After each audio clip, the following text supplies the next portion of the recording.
বিসমিল্লাহির রহমানির রহিম। আসসালামু আলাইকুম রহমতুল্লাহি ওয়াবারকাতু।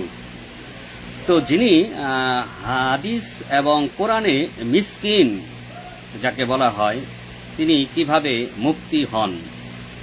নামের আগে মুফতি তো সেই দিবে যে হাদিস এবং কোরআনে যার পর্যাপ্ত পরিমাণে জ্ঞান রয়েছে। তো যিনি হাদিসের মিসকিন, হাদিসই জানেন না, তিনি নামের আগে কিভাবে মুফতি ব্যবহার করতে পারে? তো চলুন আজকে হানাফিদের আইডল, সারা বাংলাদেশের এখন হানাফিদের সবচেয়ে গুরু এবং আইডল, তার মুখোশ উন্মোচন করব।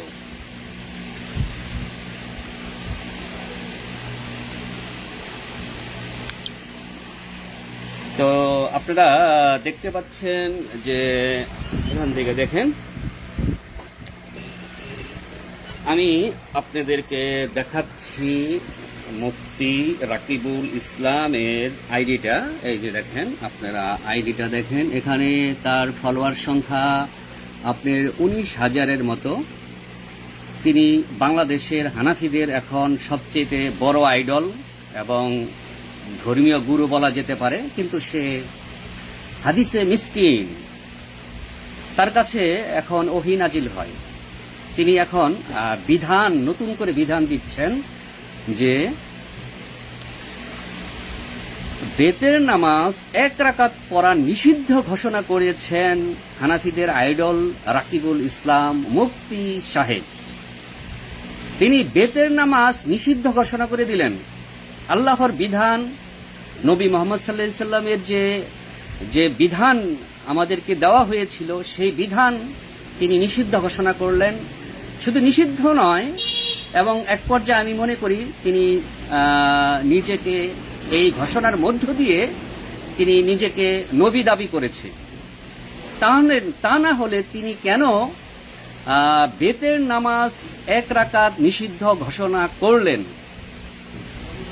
তিনি নিশ্চিতভাবেই হাদিসের উপর ছুরি চালিয়েছেন। তিনি মন গড়া কথা বলে তিনি হাদিসের উপর ছুরি চালিয়েছেন। তিনি তারপরে নামের আগে লাগাই কি হাফেজ মাওলানা কারি মুফতি রাকিবুল ইসলাম, বিশাল মাপের মুফতি। এই দেখেন তার পোস্ট, যদি চলে যান আপনার এই যে দেখেন, 19 ঘন্টা আগে তিনি 1 রাকাত বেতের পড়া নিষিদ্ধ ঘোষণা করেছেন। তো আপনারা দেখতে পাচ্ছেন খুবই স্পষ্টভাবে যে মুফতি রাকিবুল ইসলাম বেতের নামাজ 1 রাকাত বেতের পড়া তিনি নিষিদ্ধ ঘোষণা করলেন। কত বড় মাপের মুফতি হয়ে গেছেন তিনি! কল্পনা করা যায় কি?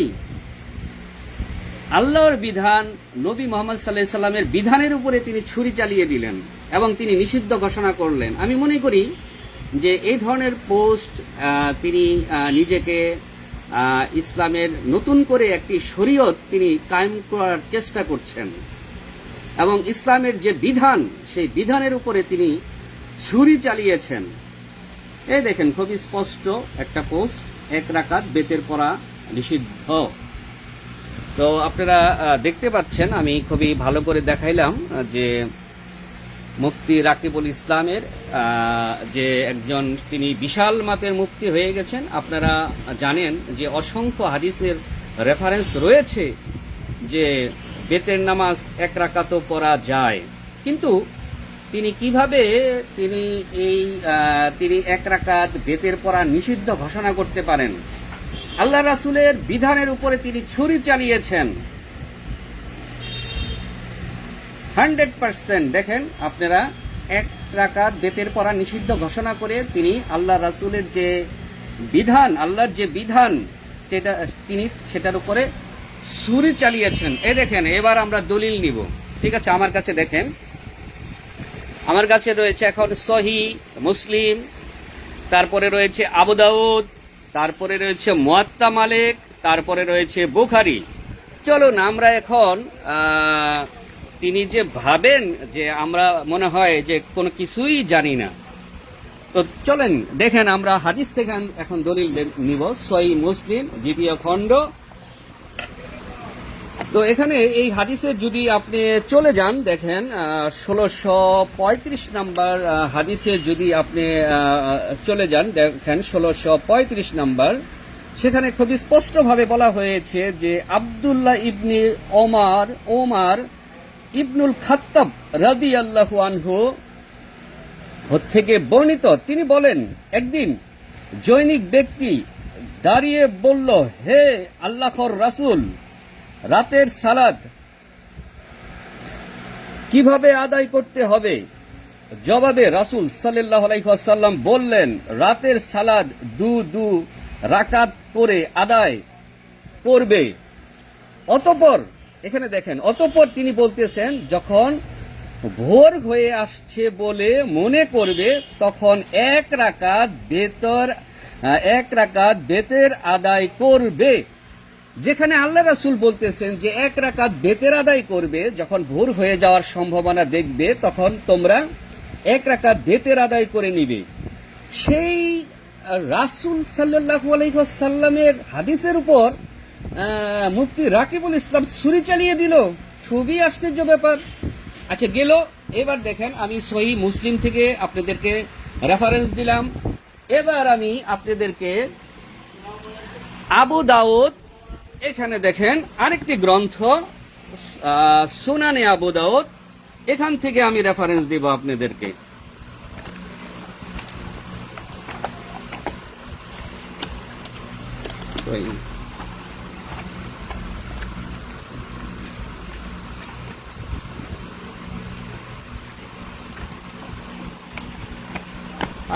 এটা দেখো। আচ্ছা দাঁড়ান, এটা আমি একটু পরে দিচ্ছি। মুয়াত্তা মালিক থেকে দিচ্ছি, এটা নোটটা এলোমেলো করে ফেলেছি, আমি এটা দিচ্ছি।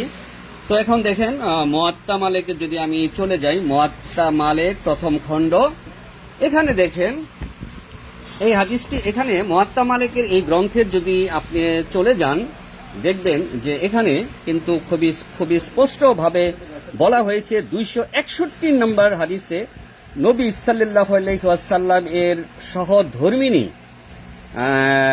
আয়েশা রাদিয়াল্লাহু আনহা হতে বর্ণিত, রাসূল সাল্লাল্লাহু আলাইহি ওয়াসাল্লাম রাতে 11 রাকাত সালাত আদায় করতেন, তন্মধ্যে 1 রাকাত বেতের আদায় করতেন। দেখেন এখানে কিন্তু বলা আছে খুবই স্পষ্ট যে তন্মধ্যে তিনি 1 রাকাত বেতের আদায় করতেন। সালাত শেষ করলে তিনি ডান কাতে শয়ন করে বিশ্রাম করতেন। তাহলে আমরা মুয়াত্তা মালিক থেকে কিন্তু দলিল পেলাম যে আল্লাহ রাসূল 1 রাকাত কিন্তু বেতের সালাত আদায় করেছেন। খুবই স্পষ্ট রেফারেন্স আমি মুসলিম থেকে আপনাদেরকে দিলাম, এবং আরেকটা হচ্ছে মুয়াত্তা মালিক থেকে আপনাদেরকে আমি রেফারেন্স দিলাম। তো এখানে আরেকটা বিষয় যে এটা এলোমেলো করছো কেন? আচ্ছা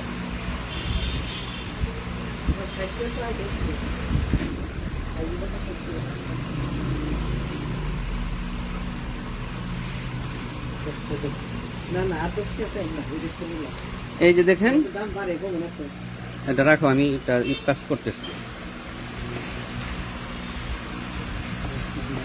আচ্ছা এই যে দেখেন আমি আবু দাউদেও এখন পেয়ে গেছি। দেখেন আবু দাউদের সুনানে আবু দাউদ এই হাদিস গ্রন্থ থেকেও আমি আপনাদেরকে রেফারেন্স দিচ্ছি, খুবই স্পষ্ট এবং সহিহ হাদিস। আপনার হচ্ছে এই যে 1421 নম্বর হাদিসটা দেখেন, সুনানে আবু দাউদ ইবনু ওমর রাদিয়াল্লাহু আনহু হতে বর্ণিত, একদা এক বেদুইন গ্রাম্য লোক নবী সাল্লাল্লাহু আলাইহি ওয়াসাল্লামকে রাতের সালাত সম্পর্কে জিজ্ঞেস করলে তিনি তার 2 আঙ্গুল দিয়ে ইশারা করে বলেন, দু রাকাত এবং রাতের শেষ ভাগে বেতের 1 রাকাত। তাহলে যেখানে আল্লাহ রাসূল নিজেই বিধান দিচ্ছেন যে বেতের রাকাত 1 রাকাত পড়া যায়, এখানে আবু দাউদ থেকে আমি আপনাদেরকে রেফারেন্স দিলাম আবু দাউদ থেকে, তারপরে আপনার মুয়াত্তা মালিক থেকে, মুসলিম থেকে, কতগুলা হাদিস গ্রন্থ দেখেন। তারপরে আরো যদি রেফারেন্স চান, যেমন বুখারিতেও যদি আপনি এই বেতের সালাদ আপনি পেয়ে যাবেন। এটা একটু বের করতে হবে আমাকে।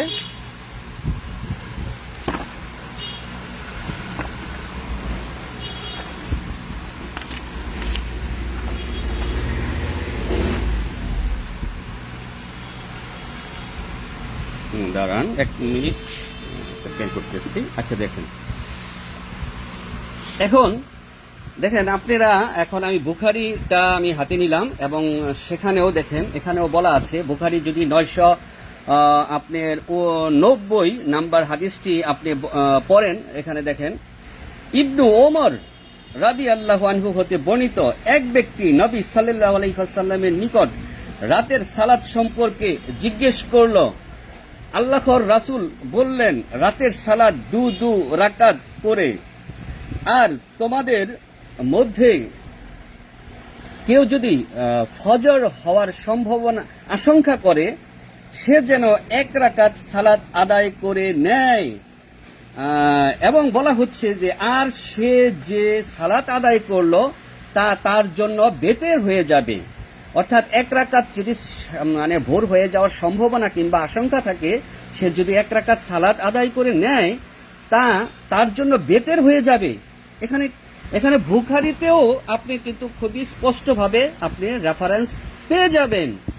এই যে দেখেন, আমি 4টা হাদিস গ্রন্থ থেকে,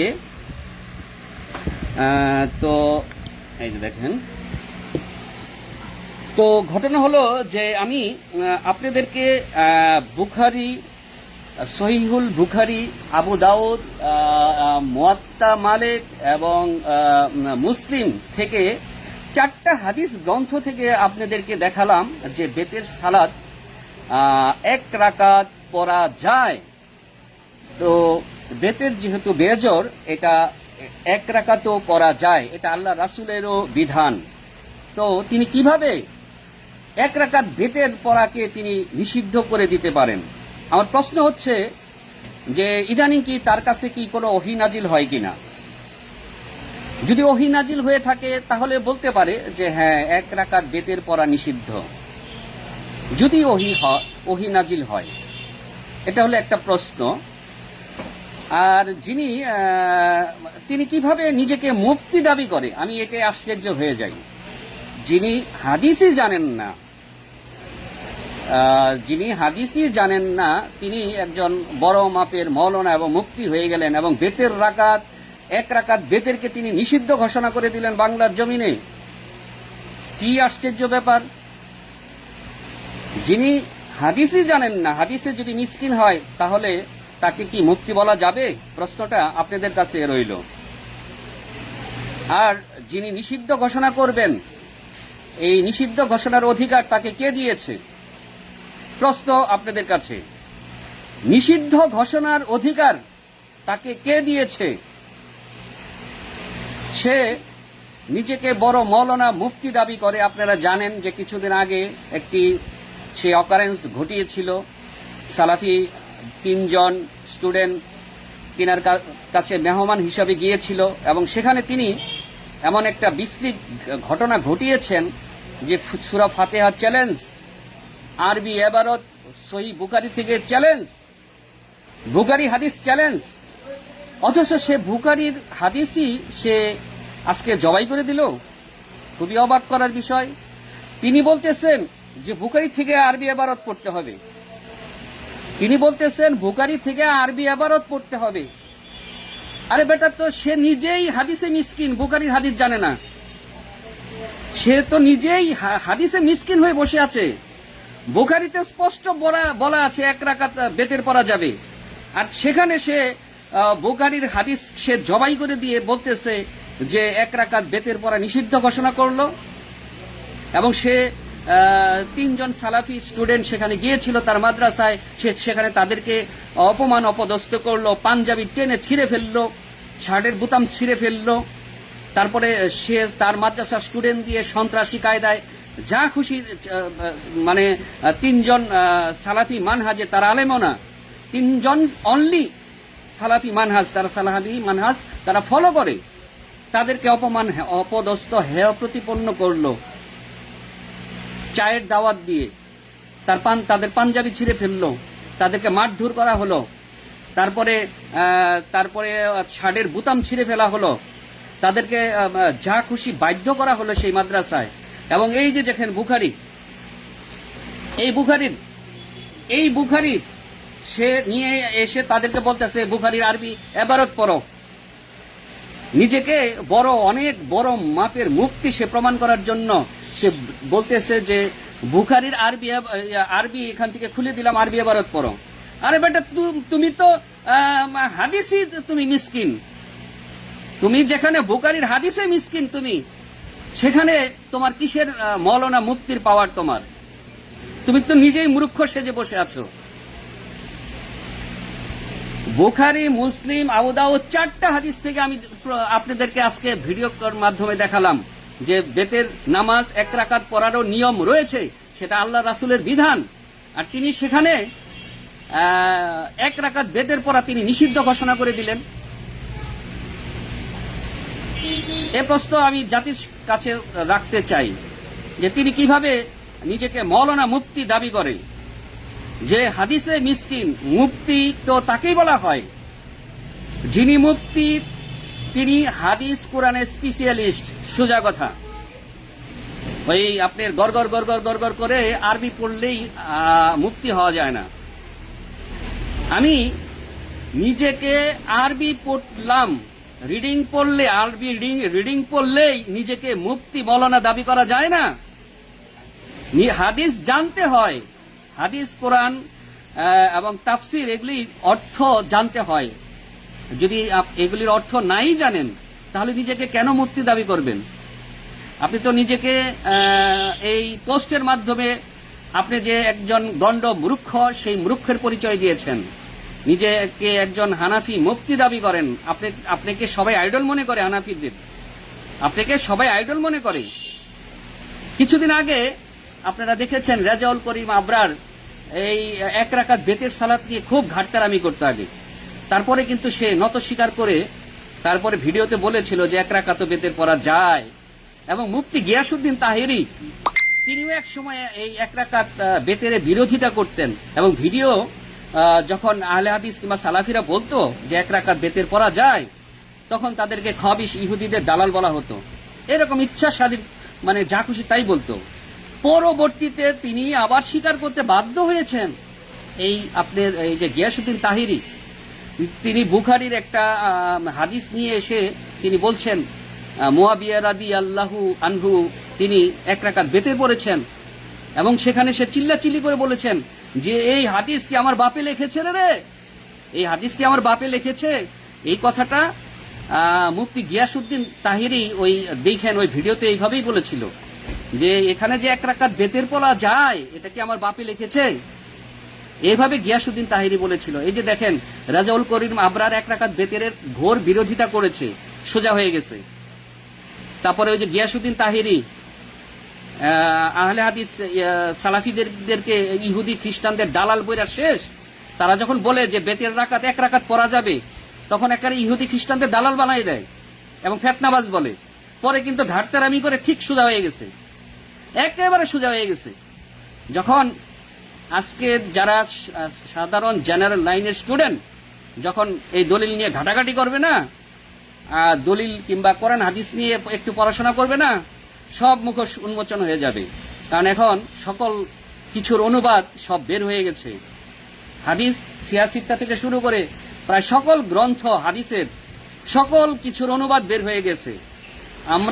আপনারা কি ভাববেন না যে আমরা এতটা গণ্ড বৃক্ষ আপনাদেরকে এত সহজে ছেড়ে দিব? হাদিস কোরআনে যে আপনারা মিসকিন, জাতির সামনে আপনাদের মুখোশ ইনশাল্লাহ খুলে দিব।